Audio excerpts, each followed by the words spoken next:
Salut à toi, c'est Julien RQT. Je suis joueur professionnel de poker spécialisé en cash game depuis maintenant 7 ans. Je joue les limites les plus hautes de tous les sites. Et j'ai créé spécialement pour toi une masterclass orientée cash game qui est totalement gratuite. Cette masterclass, elle traite des 10 commandements essentiels qui vont te permettre d'aborder ce jeu-là de façon structurée et de façon professionnelle. Cette masterclass, elle est totalement gratuite. Tu la trouves soit directement sur mon site julienrqt.com, soit en description de cette vidéo. Bref, je t'attends de l'autre côté et tu verras, j'ai glissé quelques cadeaux à l'intérieur. Je te laisse découvrir ça. Ciao.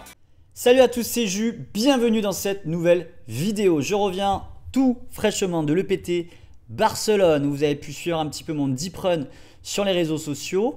On va, dans cette vidéo, changer de registre et faire du cash game. Je vais donc du coup vous expliquer un petit peu comment on va aborder le format Zoom, donc Escape, qu'ils appellent sur Winamax, de façon assez simple, claire, gagnante, en vous expliquant un petit peu les petits éléments techniques qui vont vous permettre de battre vos adversaires. Le but de cette vidéo, ça va être aussi de vous montrer qu'au poker, ce n'est pas spécialement les cartes, notamment dans les petites limites qui font la différence, mais votre façon de les jouer. Et pour ça, on va surrelancer tous nos boutons 100% du temps pour vous montrer, pour vous démontrer qu'au bouton, ce qui est important, c'est notre façon de jouer et pas spécialement les cartes. Allez, c'est parti, on commence. Je vous invite à vous abonner à ma chaîne YouTube. Ce contenu-là, il est gratuit, les gars. C'est pour vous que je le fais. Donc, donnez-moi un petit peu de force. Alors, Dame 10 ici, on va pot. On a un joueur récréatif qui a limpé. Le but, c'est vraiment d'essayer de faire grossir un petit peu le pot avec une main qui est correcte. 10 et 2 ici, je vais jeter. 9 et 4, pareil. Alors, on a Roi-Dame, je relance. Donc, ce qui est important, comme je le répète à chaque fois, c'est de savoir par rapport à votre position ce que vous avez le droit de relancer ou pas pré-flop. C'est-à-dire en termes un petit peu de théorie, avec quelle main on va s'engager, s'impliquer dans un coup. Évidemment, ce n'est pas du par cœur. Évidemment, il y a des moments où on doit dévier. Mais avoir une structure de base, c'est ce qui vous permettra ensuite d'être performant, de savoir comment vous adapter ensuite sur les flops qui tombent, savoir lire un petit peu vos adversaires et accomplir quelque chose de logique. As-10 ici, est-ce qu'on peut miser? J'estime que non. On va check. Là par contre, on va call tranquillement ma main avec Roi-Dame. Il mise tout petit. On a plus ou moins la cote encore de payer. River 9, on check. De temps en temps, on est un peu devant. Ok, on va jeter. Alors là, c'est intéressant. Il a check ce flop, je vais check back. Je pense pas avoir 3 streets de value. Et on va, là c'est pas la meilleure, même si on a l'as de carreau. On va quand même miser petit ici maintenant pour valoriser contre 2 valets, 2 dames, un gros carreau. Donc on va un petit peu miser quand même de façon subtile parce qu'on est en valorisation. Mais il y a quand même l'as. River, ça tombe, donc on va pouvoir miser. L'important ici, c'est d'essayer de se faire payer. Si on mise trop cher, notre adversaire va souvent jeter. Le but, c'est de faire payer un as, même s'il n'a pas de carreau. Donc, quelque chose comme 11 dans 26, c'est intéressant. Quand vous misez en valorisation, demandez-vous toujours par quoi de moins bien vous voulez que votre adversaire vous paye. En adoptant, entre guillemets, cette réflexion-là, vous allez voir que naturellement, vous allez trouver une taille de mise qui va être beaucoup plus logique que si simplement vous jouez votre main sans réfléchir. Et vous voyez, 2 valets avec le valet de carreau. C'est vraiment exactement ce qu'on ciblait. Turn dame, ici c'est intéressant. Pourquoi? Parce qu'on a un flop où il y a beaucoup de tirages. Il a souvent un valet, quelques 9-10, quelques 2 trèfles. On va pouvoir overbet. Je pense qu'ici, si je mise cher, ou quasiment le pot, ou légèrement plus, mon adversaire ne va jamais jeter un valet. Et on va bien valoriser notre main. Alors là, on a une table bonus. Donc on va mettre 10 blindes. C'est le genre de table où les adversaires peuvent se level, c'est-à-dire ils peuvent un petit peu se monter la tête, créer une espèce de metagame, de jeu dans le jeu, parce qu'il y a cet argent mort au milieu là. Sauf que pour le coup, on a vraiment une main. Alors, 7 et 5, ici on va directement miser. On a une petite issue de secours avec les carreaux. Et on a surtout une main qui est très faible, qui ne gagnera pas. Donc on a envie de prendre l'initiative avec cette main faible. Ou la jeter, ou prendre l'initiative.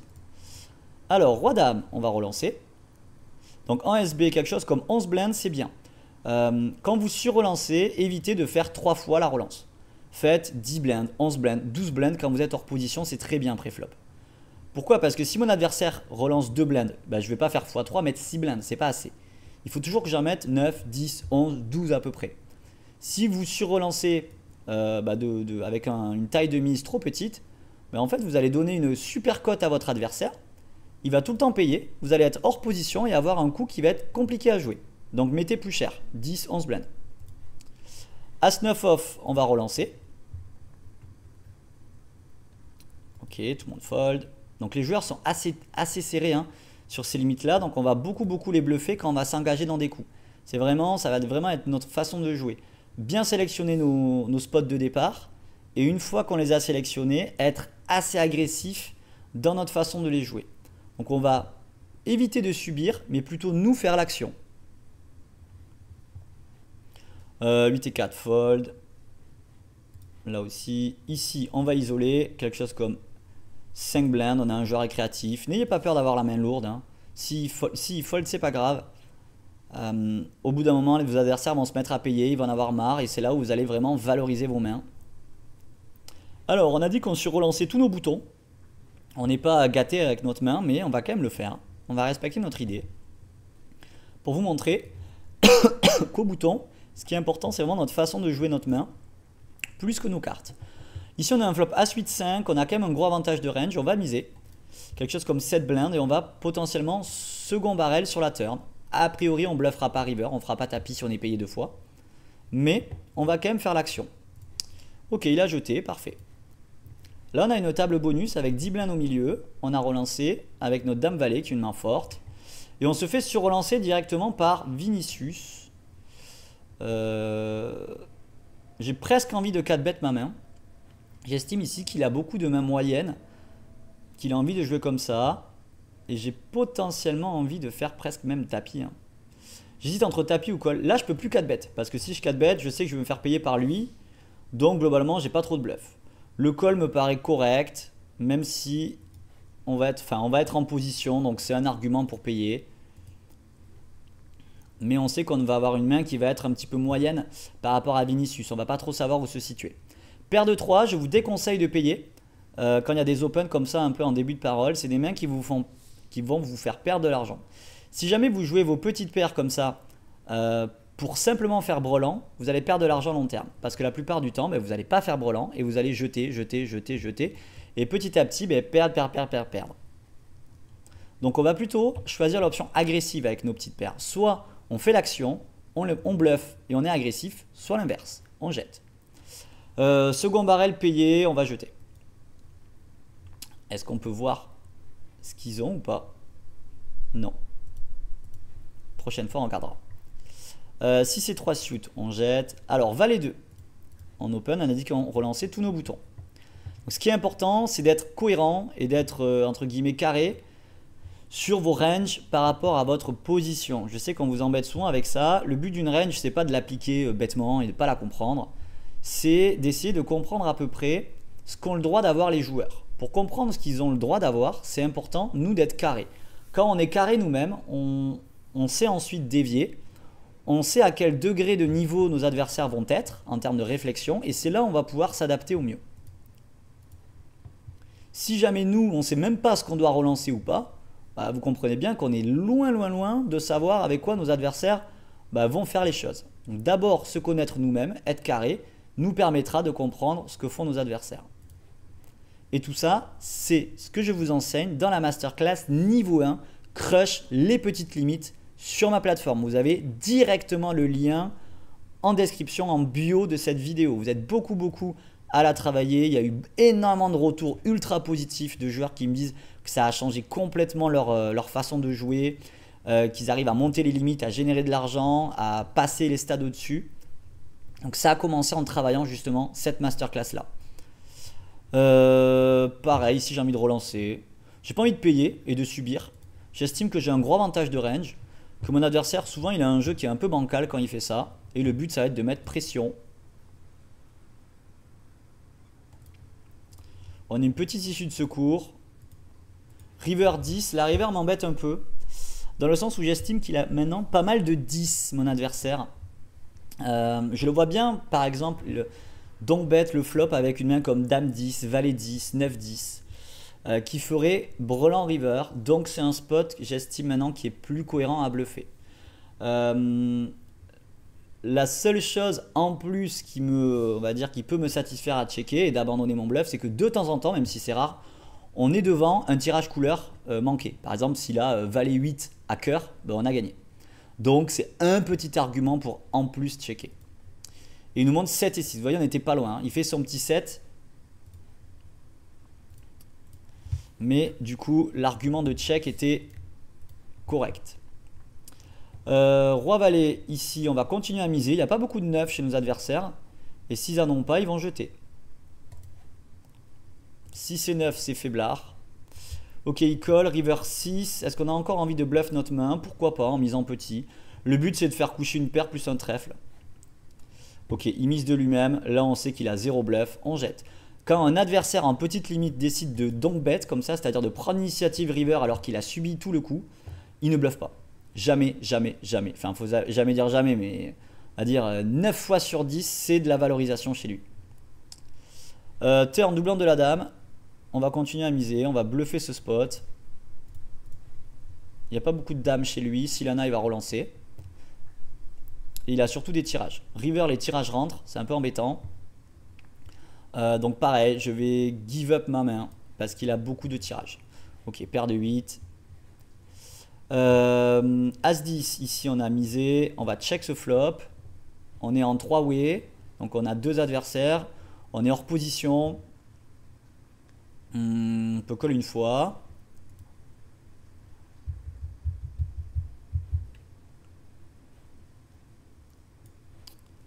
On va check turn. On peut battre certaines mains, des rois valets, des tirages. River, on fait notre brelan de 10. Là, le but maintenant, ça va être de faire payer une dame. On va relancer. Hein. On va relancer parce qu'il y a quelques 10 en plus chez mon adversaire. Donc ça, c'est intéressant. On sait qu'il jettera rarement un 10. Donc le but, c'est de faire call roi 10, valet 10, 9 10, des mains un peu comme ça.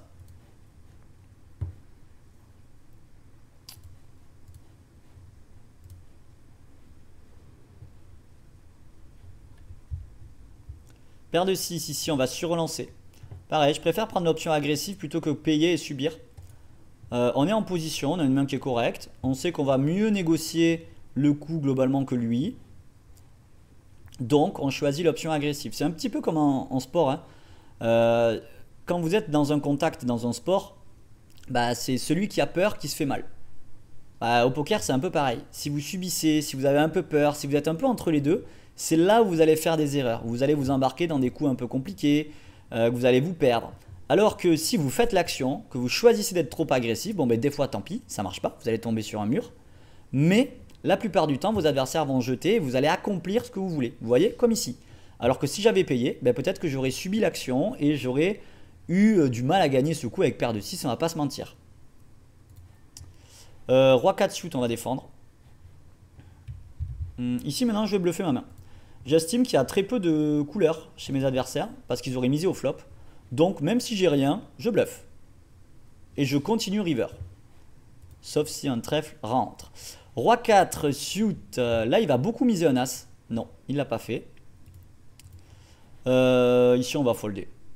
J'ai pas envie de bluff ma main. On bat ni un as ni les cœurs. Trop dangereux ce spot. On le laisse. Roi 10, on a relancé, on va miser un tiers sur ce flop. Ok, turn 4, c'est pas la meilleure. On va checker. Ça fait rentrer des mains comme 5-6. Un 3 foldera pas. Ici, est-ce qu'on peut re-raise? Non, parce qu'il a que 20 blindes. Donc on va payer simplement avec notre main. On va call hein, tranquillement. S'il a un 7, bravo. Ok, il avait le 7. On ne fold jamais ici. On a une main qui est trop forte. Hein. Alors, on a dit qu'on surrelançait tout quand on était au bouton, de façon subtile. Donc, on applique. Ok, on a un flop 5-7-2. Pas idéal ce flop. On va check une fois. Hein, on trouve un petit peu d'équité sur la turn. Alors, les as, on va 4 bet. Pas besoin de mettre cher. Et ici, on va miser très cher. Le but, ça va être de faire folder tout ce qui nous bat. Donc, un petit overbet. Faire folder des as, des petites paires. Et on a un peu d'équité quand on est payé. Alors, idon bet, on colle. Aucun intérêt à raise ici. On le laisse faire un peu n'importe quoi. Et s'il a mieux, ben bravo, t'as gagné. Est-ce qu'on pourrait pas faire tapis river avec 9 et 4? Ici on paye. Hein. Il avait 2 dames. Ok. Et là, on met tout. Waouh, il colle As-Valet. Bravo. Joli call. C'est un petit peu ce qu'on essayait de faire folder chez notre adversaire. C'est rare hein, dans ces limites-là quand ça paye As-Valet ici. Donc peut-être une line qu'on peut changer. Ici, je préfère quand même checker ma main au flop. Mais on peut se dire, bah, vu ce qui colle, peut-être que le fait de c-bet ici représente un petit peu plus de valeur pour mes adversaires. Là, quand je check, en fait, il se dit un peu bêtement, bah, il a rien, sinon il mise. Bon, alors que dans la réalité, non. J'ai le droit de checker ici des mains qui vont faire des paires. Par exemple, des mains comme 7 et 8, 6 et 7. Ça peut être des mains que je 3-bet et que je peux checker.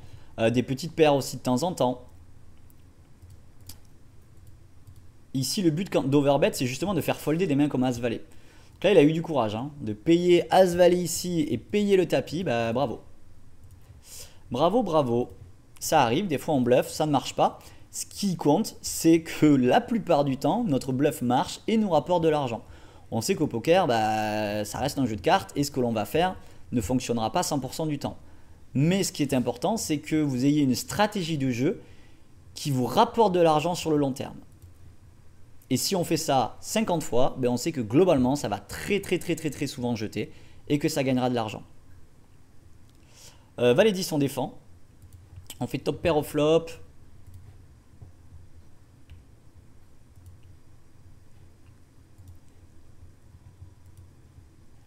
Notre adversaire mise, on a Valet 10 ici, on va call tranquillement notre main. La turn est plutôt bonne. C'est une carte qui ne fait pas rentrer des mains comme Roi-Dame, qui ne va pas être une carte haute. Le Roi est un petit peu plus embêtant. On n'a pas envie de bluffer notre main parce qu'on a quand même une main trop forte. Mais bon, s'il fait par exemple 8, pourquoi pas faire tapis parce qu'il y a rarement des dames-valet en face.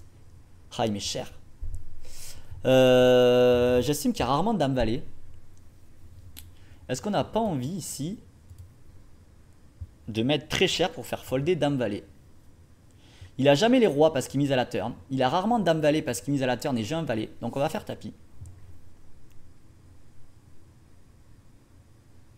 Et on veut faire coucher as-roi, roi-dame.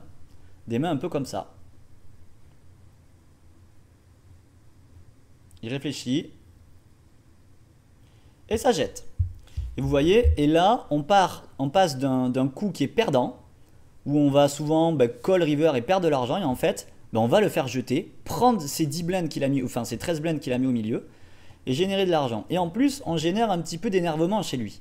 Il se demande ce qu'on peut avoir, il n'est pas content, et c'est là où vous allez commencer un peu à faire déjouer vos adversaires. Au bout d'un moment, ils vont un peu péter les plombs.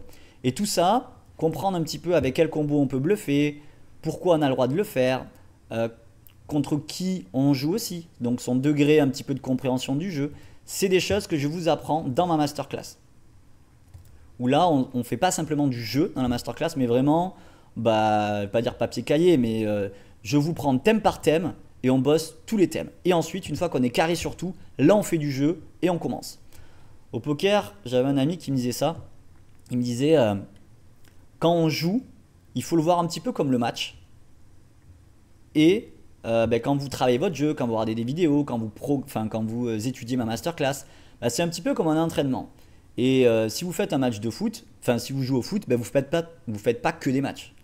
La plupart du temps, vous allez vous entraîner et le week-end, vous allez jouer. Au poker, c'est pareil, on ne fait pas que jouer.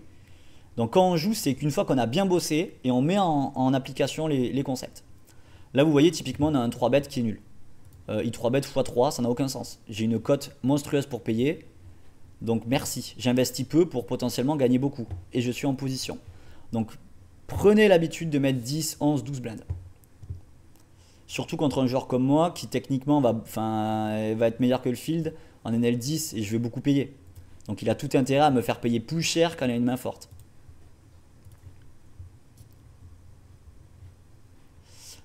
Euh, 10 et 7 suit.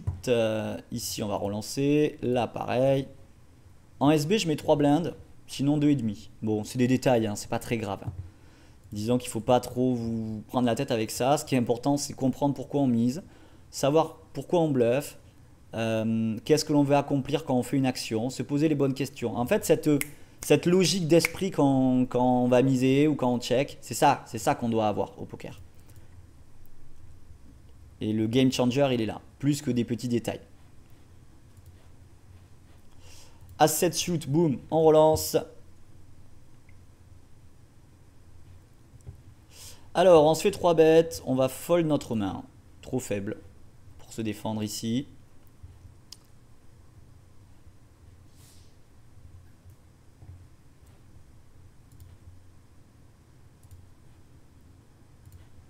On a un petit tirage quinte plus un backdoor couleur. Pareil, c'est un spot que j'ai vraiment envie de bluff ici. Donc s'il y en a un qui mise, on va check raise et boom river. Donc là on sait qu'il a rarement, il a jamais valet 9, il a jamais flush, enfin très rarement parce que sinon bah, il mise au flop. Donc là on appuie sur un petit peu ses faiblesses, c'est-à-dire on lui dit ok tu mises à la turn, tu mises sur une dame, tu as une dame, bah, nous on a mieux, on te bluffe la prochaine fois, tu équilibreras un petit peu mieux tes ranges. Donc là s'il a une dame il va faire quoi? Il va payer. River tapis et il va jeter. Ah, bon là, c'est pas dit qu'il fold une dame. Donc là maintenant la question c'est est-ce que notre adversaire fold brelan? A priori pas trop. Donc on va pas bluffer. En fait on bluffe sur tout, sauf sur une dame. Voilà, bon, allez, bravo. Je bluffe pas ce spot, je te le laisse. Trop dangereux, j'estime qu'en NL10 ils vont pas folder brelan. Donc ça ne, voilà, je prends pas le spot. Mais ça vous donne, ce qui est important, c'est, je trouve, ça vous donne une bonne idée d'un spot en bluff qu'on peut prendre et qui fonctionne beaucoup. Ici check check flop. Du coup quand il check flop, on réduit son panel de main à certaines combos. On sait qu'il n'a pas les flush draws parce qu'il est mise. On sait qu'il n'a pas valet 9 parce qu'il mise. Donc il est capé. On a une petite issue de secours avec notre 9 et notre as de carreau. C'est un super combo à bluff. Quand il mise à la turn, on check raise et on bluff river. Sauf, évidemment, sur une doublante ou sur une carte qui fait que notre bluff se fera payer. Bah, là, pour le coup, je pense qu'il nous paye. Donc, il faut savoir réévaluer, hein, évidemment. Et on va terminer cette vidéo un petit peu sur ces deux derniers coups. Là, on va check as-dame, aucun intérêt à miser. On a un flop qui est très dangereux. On a très peu d'équité, pareil. On fold directement, on ne se prend pas la tête. Valet 9, ça va être, pour clôturer cette session, cette première partie, pardon, on va sur-relancer. Ok, ça fold. Bref, je vous laisse du coup sur ces derniers coups. Je te donne rendez-vous dans la partie 2 que je mettrai rapidement en ligne. Abonnez-vous à la chaîne, c'est du contenu gratuit. Soutenez-moi si ça vous plaît. N'hésitez pas à mettre aussi en commentaire un petit peu ce que vous avez envie que je joue en direct. Je n'ai pas spécialement envie de vous mettre des hot limites. C'est ce que vous retrouvez sur mon site, mais je sais que vous êtes nombreux sur YouTube à jouer des limites plus basses et notamment de la zoom. Donc c'est pour ça que c'est important pour moi de vous montrer un petit peu comment moi j'aborde ces limites-là. Le but, si jamais vous voulez aller plus loin, bien comprendre vraiment chaque action, la logique, les problématiques, c'est sur la plateforme que ça se passe, notamment avec ma première masterclass, battre les petites limites, donc crush les small stakes. Vous retrouvez tous les liens dans la bio de cette vidéo YouTube. Ciao!